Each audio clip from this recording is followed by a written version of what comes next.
ಮುಡಾ ಅಕ್ರಮದ ತನಿಖೆಗೆ ಪಟ್ಟು ಹಿಡಿದಿರೋ BJP JDS ಇಂದಿನಿಂದ ಪಾದಯಾತ್ರೆ ಕಹಳೆ ಮೊಳಗಿಸಲಿವೆ. ಬೆಂಗಳೂರು ಟು ಮೈಸೂರಿಗೆ ಪಾದಯಾತ್ರೆ ನಡೆಸಲಿದ್ದು ಇಂದು ಬೆಳಗ್ಗೆ ಚಾಲನೆ ನೀಡಲಾಗುತ್ತೆ. ಇದಕ್ಕೆ ಹಾಗಿದ್ರೆ ಪಾದಯಾತ್ರೆ ಹೇಗಿರುತ್ತೆ, ಯಾರೆಲ್ಲ ಭಾಗಿಯಾಗ್ತಾರೆ, ಈ ಕುರಿತ ಕಂಪ್ಲೀಟ್ ಡೀಟೇಲ್ಸ್ ಇಲ್ಲಿದೆ ನೋಡಿ. ಭ್ರಷ್ಟಾಚಾರಗಳಿಂದ ಭ್ರಷ್ಟಾಚಾರಕ್ಕೋಸ್ಕರ ಹಮ್ಮಿಕೊಂಡಂತ ಪಾದಯಾತ್ರೆಯನ್ನು ಅಭಿನಂದಿಸಲಿಕ್ಕೆ ನಾನು ಬಯಸ್ತಾ ಇದ್ದೇನೆ. ನಮ್ಮ ಪಾದಯಾತ್ರೆ ಯಶಸ್ವಿ ಆಗಲಿ ಅಂತ ಹೇಳಿ ಒಂದಿನ ಮುಂಚಿತವಾಗಿ ಅವರು ಕೂಡ ಪ್ರವಾಸನ ಹಮ್ಮಿಕೊಂಡಿದ್ದಾರೆ. ಅವರು ಒಳ್ಳೇದಾಗಲಿ ಅಂತ ಹೇಳಿ ನಾನು ಶುಭವನ್ನು ಹಾರೈಸ್ತೇನೆ.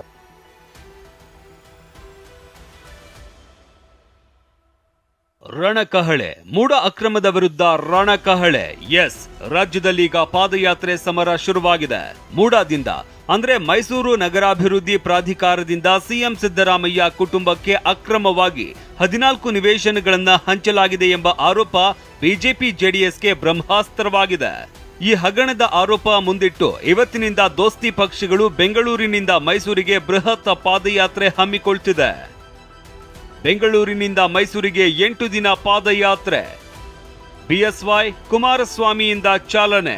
ಕೆಂಗೇರಿಯ ನೈಸ್ ಜಂಕ್ಷನ್ ಬಳಿ ಇರುವ ಕೆಂಪಮ್ಮ ದೇವಸ್ಥಾನದಲ್ಲಿ ಪೂಜೆ ಸಲ್ಲಿಸುವ ಮೂಲಕ ಮಾಜಿ ಸಿಎಂ ಬಿಎಸ್ ಯಡಿಯೂರಪ್ಪ ಮತ್ತು ಕೇಂದ್ರ ಸಚಿವ ಎಚ್ಡಿ ಕುಮಾರಸ್ವಾಮಿ ಇವತ್ತು ಪಾದಯಾತ್ರೆಗೆ ಚಾಲನೆ ನೀಡಲಿದ್ದಾರೆ.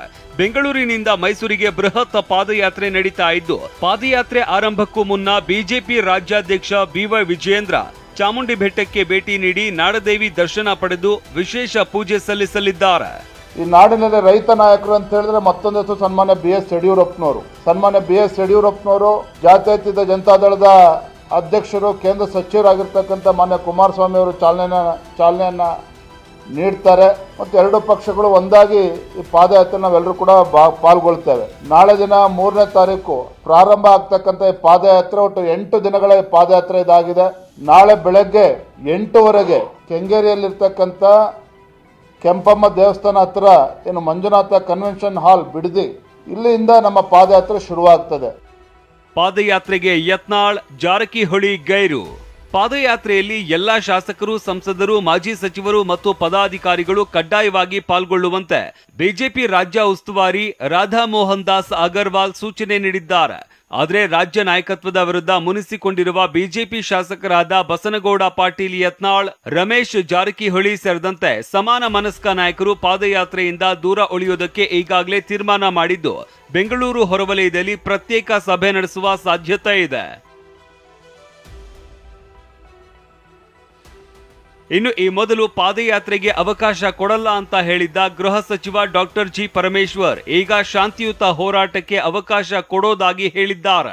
ಇಲ್ಲ, ಈಗ ಕೊಡಬೇಕು ಅಂತ ತೀರ್ಮಾನ ಮಾಡಿದ್ದೇವೆ. ನಾವು ಮೊದಲನೇದಾಗಿ ಕೊಡೋದಿಲ್ಲ ಅಂತ ಹೇಳಿ ನಾವು ಮಾಡಿದ್ದು. ಅವರೆಲ್ಲ ನಾವು ಶಾಂತಿಯುತವಾಗಿ ಮಾಡ್ತೇವೆ, ನಾವು ಯಾವುದೇ ಕಾನೂನು ವಿರುದ್ಧವಾಗಿ ಏನು ಮಾಡೋದಿಲ್ಲ, ಕಾನೂನು ಬಾಹಿರವಾಗಿ ಅಂತೇಳಿ ಅವರು ಹೇಳಿರೋ ಆಧಾರದ ಮೇಲೆ ಅವ್ರಿಗೂ ಕೂಡ ಪರ್ಮಿಷನ್ ಕೊಡ್ತೇವೆ.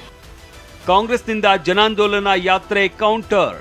ಮತ್ತೊಂದೆಡೆ ಬಿಜೆಪಿ ಜೆಡಿಎಸ್ ಪಾದಯಾತ್ರೆಗೆ ಕೈ ನಾಯಕರು ಜನಾಂದೋಲನ ಕಾರ್ಯಕ್ರಮ ಮೂಲಕ ಕೌಂಟರ್ ಕೊಟ್ಟಿದ್ದಾರೆ.